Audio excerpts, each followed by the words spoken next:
What's going on, everyone? So the Lakers landing DeAndre Ayton was a great pickup, kind of solve your center position, potentially for the foreseeable future, right? I mean, he's young enough to, if it works out, I mean, he could be your guy for the next 6+ years. However, the Lakers are, still doing their due diligence, still, shopping for centers and stuff. We've had, reports about Robert Williams, Nick Richards, Yves Missi, right? Well, Brett Siegel recently released a report and talked about kind of the names in which the Lakers have at least, touched base with and kind of tried to see what would be the cost and if they could acquire.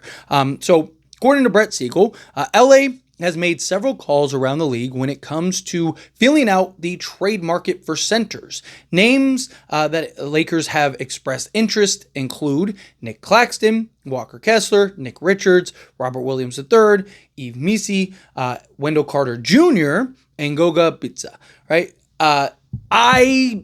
I mean, these are all names that we've had linked to the Lakers for some times, right? Like, this is all names that, I mean, I'd be more than happy to land any of these guys. Like Nick Claxton, probably best. Walker Kessler, probably best as a starter.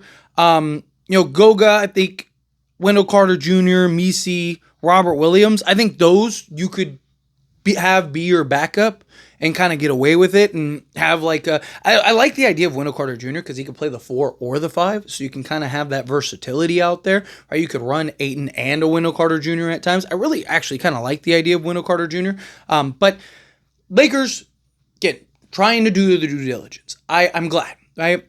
One of the good things is that the Lakers, they got their starting center, at least for right now. Right? You got to keep in mind, Lakers could be right back in this situation next season because he has a player option. DeAndre Ayton has a player option for year 2. But for right now, you got your center, right? That's going to start. And then you got Jackson Hayes and Maxi Kleber. And yes, I know those aren't like the sexy names. And obviously I'd like to and prefer a better clear-cut upgrade. I like Jackson Hayes as kind of your third big. Max Kleber, I think, could be interesting as like a stretch big, as well as because of his ability to shoot the ball. You could even kind of run the double big lineups and have him kind of stretch the floor at the 4. I would prefer that the Lakers kind of use his salary to go get a position of need. But the good thing is that the Lakers at least are in a position now where they're not coming from a place of desperation. Right? There was lots of reports that, hey, teams are kind of jacking up the price on the Lakers because they know the Lakers are desperate.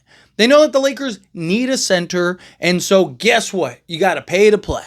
Yeah, you guys desperately need a center. We have centers. Let's do business, but it's going to cost you, right? The price ain't going cheap, right? Because, again, teams don't want to help the Lakers unless you're, Nico Harris. And on top of that, teams want to get and fleece the Lakers as much as possible. If they are going to make a trade with the Lakers, they want to feel like they won the trade and they can justify it, especially if it leads the Lakers to greener pastures, right? But now that you have Jackson Hayes, right? Now that you have Maxi Kleber and DeAndre Ayton, you can at least, yes, it might not be the best options as far as the backups go, but if worst case scenario, it's like, hey, we're fine running this. Even if the Lakers don't really believe that, you can at least, when you're having these negotiations and conversations, you can at least kind of play it up. Like, hey, we love Jackson Hayes. Look at what he did for us last year. Look how good he was for us. Right? Like, you think we want to get rid of him? No, it's why we signed him to another year, right? Because, hey, let's see what he can keep doing for us. We're fine with him being a backup. We got Maxi Kleber as a stretch big. Still, Al Horford and, potentially other options on the market. We'll see. Right? So, if you're the Lakers, you're, again, even if you don't necessarily believe that, you're like, oh, we really, don't want Hayes to be our second big. We want him to be our third big and Kleber to be our fourth and, kind of operate as that 4-5 for us, right?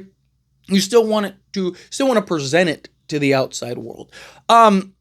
Ideally, I mean, I'm still Walker Kessler. Walker Kessler is still my favorite. But Nick Richards, Robert Williams III, Yves Missi, Wendell Carter Jr., and Goga, like those guys, I like outside of Nick Claxton and Walker Kessler, out of like the 7 names listed, I think everyone else could be a backup, right? I like the idea of Yves Missi if, because he, I think, would be great as a backup for, say the next year, maybe 2 if Ayton ends up kind of opting in. But he also would give you kind of that insurance, right? So if Ayton does leave after this season, Right, well then you can just move Misi into the starting lineup and then go get that backup that can back him up, and you're just in better position. Like I mentioned, Wendell Carter Jr., I like the idea of him as like a 4-5 for you. Goga, again, as a backup, I think he'd be fantastic and start in spots. Again, kind of gives you that guy. If Ayton was to depart next year, he can kind of step into the starting role, and kind of run that. Robert Williams III. Robert Williams III is incredible when he's healthy and plays. I mean, the guy is an absolute wrecking ball in there. Problem is again, when he's healthy and he plays, and you don't know if that's going to be 20 games or, if you're lucky, 45 games, right? Like, that's the problem. It's like, you can't rely on him. Like, you need him to essentially be your third big and a guy that's playing, 10, 15 minutes. Like, you want him in like the Jackson Hayes role. 10, 15 minutes of just like being that wrecking ball on the inside, on the interior. Nick Richards, I'd love as a backup, right? Walker Kessler and Nick Claxton, I think, would be best in kind of the starting role, especially as much as Nick Claxton is making. I think that kind of want to have him probably as a starter. But we'll see. We'll see if the Lakers even land anybody. I mean, I think that there is an argument to be made. And I mean, I made this argument when it was just Clint Capella and Brook Lopez when we thought that was happening before Ayton and all this stuff. I think there's an argument, right? Just go get an Al Horford, right? Or, I mean, obviously, if you can get one of these centers like cheap, not have to give up your assets, then fine, go do it.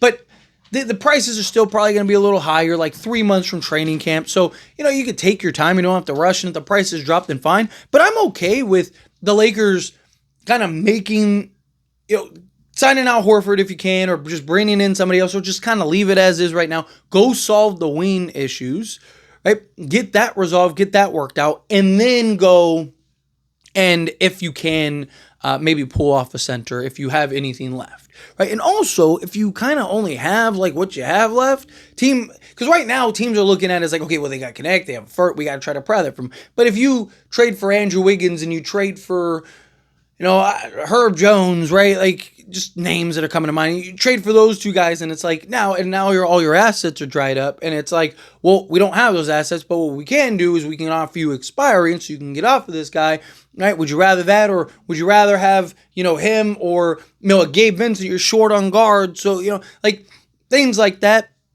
It's when teams know you don't have it anymore, it's like, well, you can't go after that. But maybe you could still make a move. I mean, you've seen, especially this offseason, you've seen a lot of just kind of player swaps, right? A lot of teams just kind of swapping guys. Because, again, like, teams with the new CBA, teams need to it's the musical chairs, right? Teams are moving around and going all over the place. So, we'll see. But anyway, as always, this is a discussion. Pass a question on you. Let me know your thoughts and opinions down in the comments. That being said, if you haven't liked this video, hit that like button. House me not, so we enjoy these types of videos. Truly appreciate it. Not subscribe channel, hit that subscribe button. Turn on the bell notifications. Appreciate y'all. See you in the next one. Thank you.